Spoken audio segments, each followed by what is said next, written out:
그때에 베드로가 나와 이르되 주여 형제가 내게 죄를 범하면 몇 번이나 용서하여 주리까? 7번까지 하오리까? 예수께서 이르시되 내게 이르노니 7번뿐 아니라 7번을 70번까지라도 할지니라. 그러므로 하나님 나라는 그 종들과 결산하려 하던 어떤 임금과 같으니 결산할 때 10,000달란트, 즉 오늘날로 치면 약 1,000만에서 1,200만 불입니다.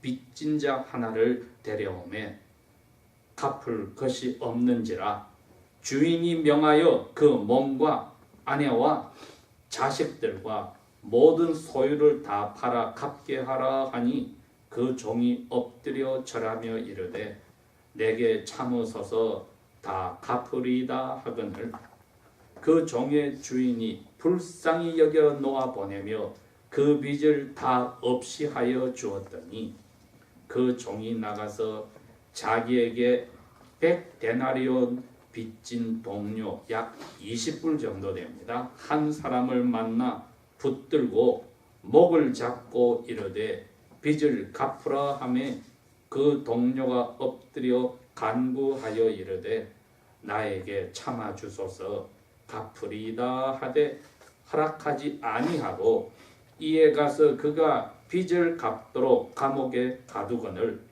그 동료들이 그것을 보고 몹시 딱하게 여겨 주인에게 가서 그 일을 다 알리니 이에 주인이 그를 불러다가 말하되 악한 종아 너가 빌기에 내가 내 빚을 전부 없이 하여 주었거늘 내가 너를 불쌍히 여김과 같이 너도 내 동료를 불쌍히 여김이 마땅하지 아니하냐 하고 주인이 화를 내며 그 빚을 다 갚도록 그 옥졸들에게 넘기고 고통을 주라 하니라.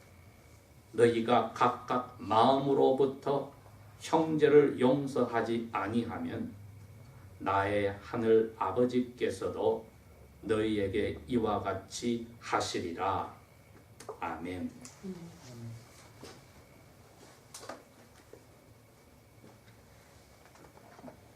예수님께서 베드로가 질문을 하셨을 때 대답을 해 주시면서 베드로뿐 아니라 모든 제자 그 11 나머지 사도들에게 가르쳐야 되실 말씀을 오늘 비유, 어두운 말, 그러나 설명을 해 주시면서 풀어주신 말로서 이야기하셨습니다. 이 이야기 속에 예수님이 이렇게 표현을 하셨습니다. 23절에 그러므로 하늘나라는 이러하다. 23절에 하늘나라는 이렇다. 하늘나라가 무엇인지를 비유로 이야기를 하신다는 뜻입니다. 그리고 35절 마지막에 그 하늘나라에 나의 하늘에 계신 아버지께서 너희들에게 이렇게 똑같이 할 거다. 이렇게 하심으로 예수님이 말씀하시는 내용은 하늘나라에서 일어나는 일입니다. 잠깐만, 하늘나라란 이 세상에 보이지가 않는데 할 수가 있겠지만 이 세상에서 눈에 보이는 하늘나라는 우리가 지금 모였을 때 이 지역교회가 하늘나라입니다. 교회 멤버 한 사람 한 사람 속에 하나님 아버지의 영이 들어오셔서 아버지께서 왕이 되셔서 우리의 삶을 이끌어 가실 때 우리 멤버들이 모인 이 모임을 교회라고 부르는 이 교회가 이 세상에서 하늘나라입니다. 그러니 이 하늘나라에서 일어난 일은 교회에서 일어난 일과 똑같다는 뜻입니다. 그러니 베드로가 예수님에게 와서 교회 멤버들 중에 나에게 죄를 지은 사람이 있으면 제가 7번까지 용서를 할까요? 이 질문은 두 가지를 생각해 봅니다. 하나는 베드로는 죄를 용서한다는 것을 아직 모른다는 뜻이기도 합니다. 왜? 하나님께서 우리에게 주신 명령은 용서하라고 하셨지 몇 번 용서란 말이 없습니다. 그런데 베드로는 몇 번, 7번까지 용서하면 됩니까? 함으로써 죄를 용서한다는 하나님 나라의 시민의 하나님 아버지, 아들, 딸의 모습을 이분은 지금 알지를 못합니다. 용서란 것을 모른다는 뜻입니다. 용서는 제한이 없는데 이분은 7번이라고 했습니다. 두 번째 의미는 유대인들의 전통이 아모스서 1장 2절에서 2장 6절에 하나님이 이스라엘과 유다 근방의 6개 나라에 대해서 저주를 내릴 때 너희들이 3번까지 지은 죄, 나의 백성 유다와 이스라엘의 3번까지 지은 죄는 용서하지만 4번째 지은 죄 때문에 내가 이런 벌을 내리겠다고 말씀하셨으니까 유대인들의 전통이 아무리 사람들이 자기들에게 죄를 지어도 3번까지는 용서해 주는 겁니다. 그런데 베드로는 그거를 넘어가서 7번까지 하겠다고 했으니 아주 통이 큰 것을 보여주고 예수님께 질문을 했습니다. 그러나 예수님은 베드로가 죄 용서가 뭔지도 모른다는 것을 보여주시고 7번이 통 큰 게 아니라 그것도 잘못됐다는 것을 보여주시려고 오늘 이 이야기를 하신 겁니다. 무엇보다도 죄를 용서한다는 것은 그리스도인의 잘 드러나는 특징 중에 하나입니다. 예수님께서 잡히시기 그 오후에 제자들하고 저녁 식사 전과 저녁 식사 후에 많은 이야기를 하셨습니다. 요한복음 13장에 가면 그 이야기 중에 예수님이 35절에 그럽니다. 너희들이 만약에 서로 사랑하면은 그게 바로 내 제자야. 모든 사람들이 너희를 볼 때에 뜨겁게 서로를 사랑하면 너희들이 내 제자란 것을 그 사람들이 알아. 즉 제자의 특징 중에 큰 하나가 사랑하라입니다. 그리고 어떻게 사랑하는가를 보여주는 게 용서이거든요. Against give가 아니라 for give입니다. 나에게 상처를 주었겠으나 나는 사랑으로 for you I'll give. 사랑으로 당신을 용서하겠다. 나의 사랑을 주겠다. 즉 그리스도인들의 특징이 사랑해야만 제자가 되고 그 사랑을 어떻게 나타내느냐는 용서를 줌으로써 제자의 특징인 그리스도인의 특징을 나타낸다는 것입니다. 그렇기 때문에 예수님이 오늘 이 하신 말씀은 우리에게 선택의 사항으로 주신 게 아닙니다.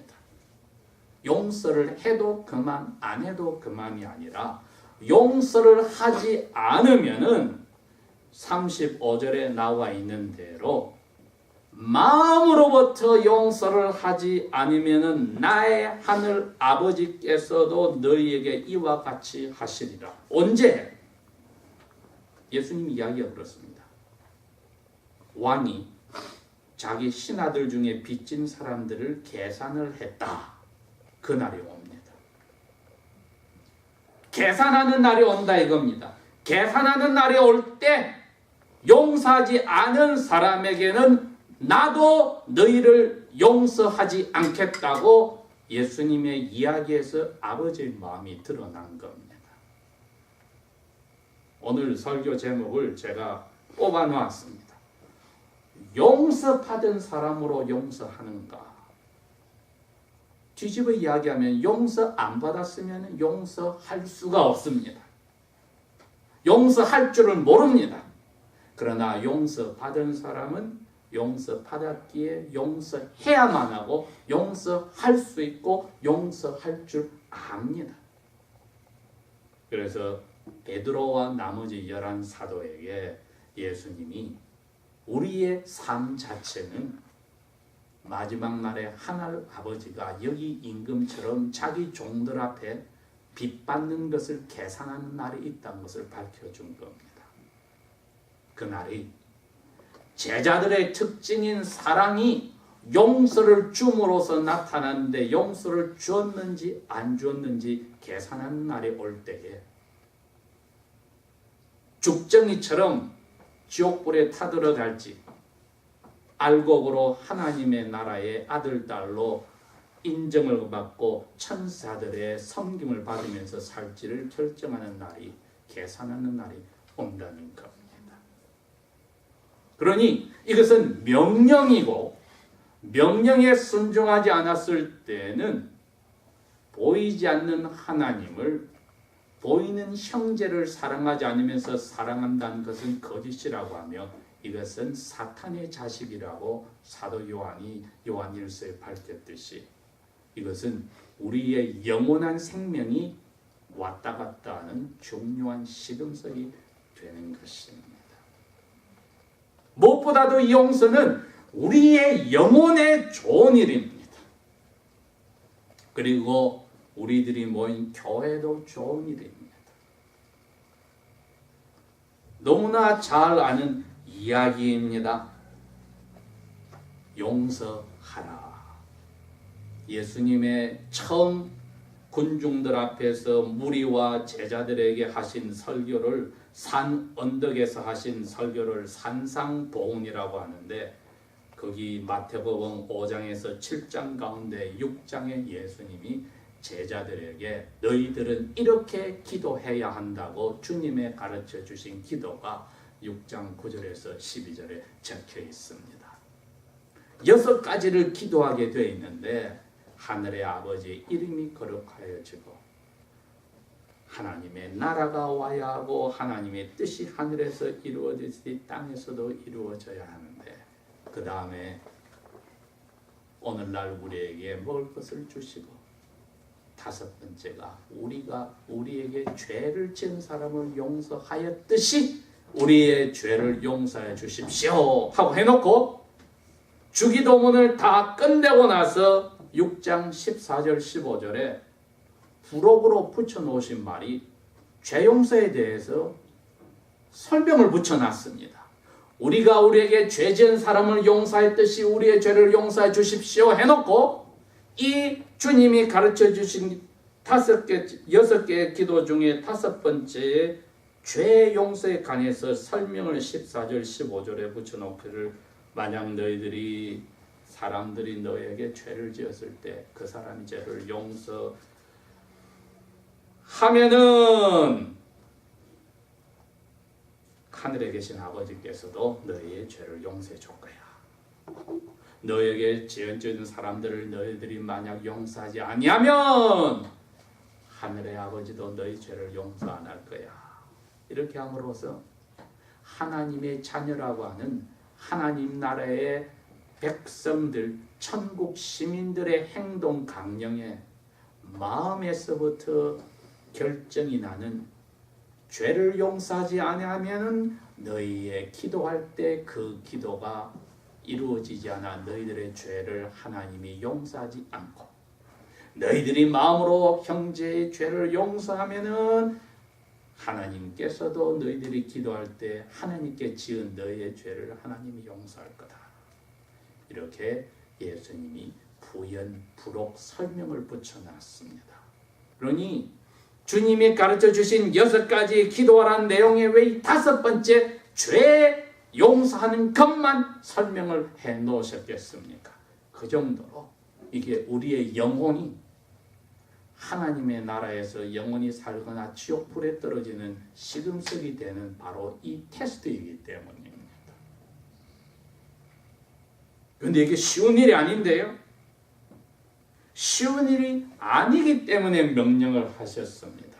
호흡처럼 자절로 된다면 명령이 필요가 없습니다. 숨 쉬어라 우리 명령하지 않습니다. 저절로 됩니다. 그러나 우리가 운전 처음 배워서 나중에 익숙해지면은 저절로 몸과 머리가 조화를 이루어서 자연스럽게 되듯이 하나님의 자녀들이 사랑을 한다는 것을, 제자라는 것을 나타낼 때 용서를 전문적으로 하게 된다면은 숨쉬듯이 자연스럽게 나올 때까지는 이 명령이 우리에게 자극을 주어야 하는 겁니다. 사회생활을 시작하고 학교에서 학급 그부들을 만나고 선생님들을 만나고 하다 보면은 또 가족이 생기고 부부 사이에서도 죄를 쌓아갈 때에 용서를 해야만 하는 일들이 늘어납니다. 그런데 우리가 까먹는 것이 있으니 예수님의 오늘 이 하신 말씀에서 너희들이 죄를 지으면은 지을 때마다 나 하나님의 빚을 너희들이 점점 늘리고 있는 거야. 이 사실을 우리가 까먹습니다. 사람들이 우리에게 죄를 지었을 때 우리가 용서를 하지 않는 것은 마치 우리가 죄를 지을 때 하나님에게 빚을 자꾸 늘려가는 것을 우리가 까먹고 하나님 앞에 용서받아야 한다는 것을 까먹고 사는 것과 똑같은 자리에 있습니다. 그 사람이 나를 힘들게 한 거나 내가 죄를 지어서 하나님께 빚을 늘려놓은 거나 똑같습니다. 그런데 하나님이 너 그 빚 갚아라고 하신 것은 우리 보고 지금까지 지은 죄 다 계산해라는 것인데 계산하는 방법은 하나뿐입니다. 나에게 죄 지은 사람을 용서해야만 계산이 됩니다. 왜? 우리가 날마다 하나님께 짓는 죄는 너무나 많아서 하나님이 다 적어놨습니다. 그걸 우리 보고 갚으라 때 여기 비유에 나오듯이 1,000만 불에서 10 million to 12 million 1,200만 불 되는 돈을 갚을 방법이 없습니다. 그런데 나중에 보니까 이 주인이 이 종에게 요구하는 것은 내가 갚을 수 없는 너에게 너가 나에게 엎드려 빌면서 기회를 주십시오. 시간만 주십시오 했을 때 나는 시간을 준 게 아니고 빚 자체를 없어졌어 내가.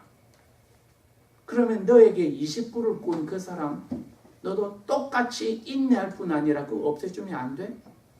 너가 얼마나 크게 받았는데. 우리의 죄가 하나님 앞에 빚을 늘려갈 때 갚을 길이 없습니다. 이거는. 그 길이 없을 때에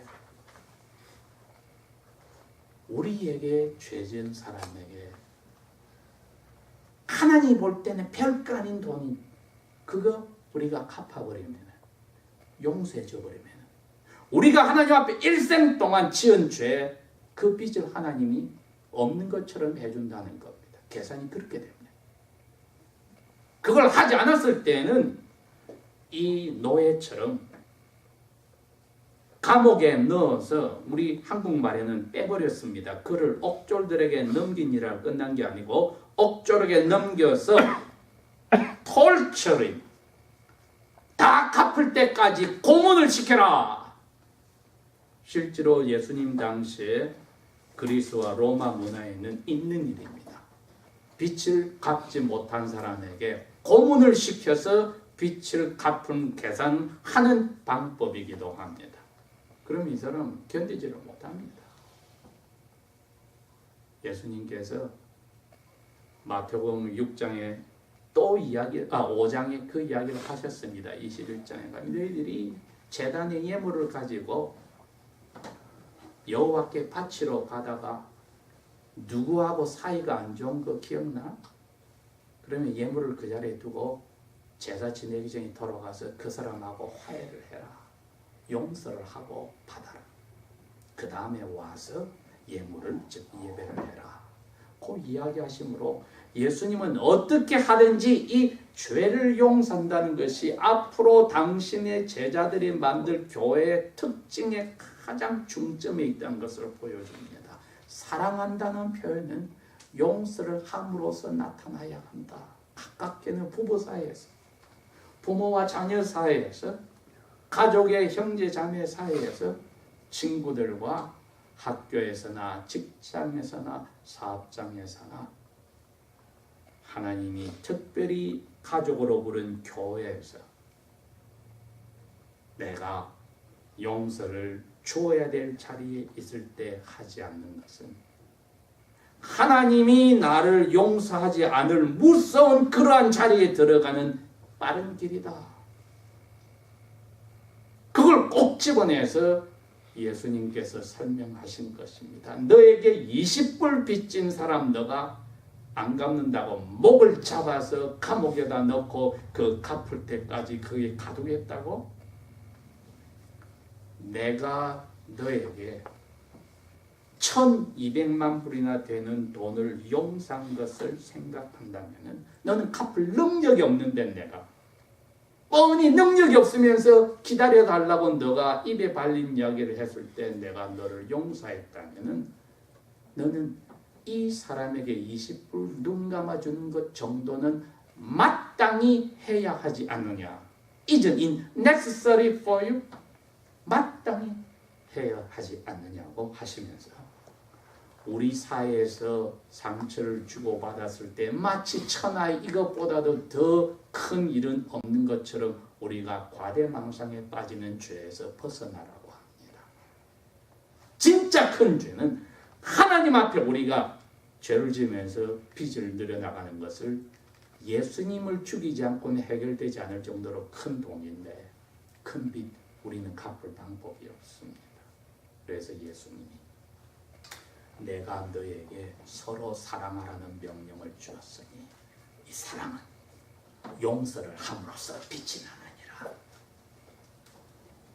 우리가 용서를 하면은 저 사람이 내 용서를 자꾸 받으면 버릇이 돼서 더 저 사람에게 나에게 함부로 하는데요. 신경 끄라는 겁니다. 내가 용서함으로써 내 영혼이 하나님 앞에 살찌게 되는 거기에만 초점을 두는 것이 용서이지.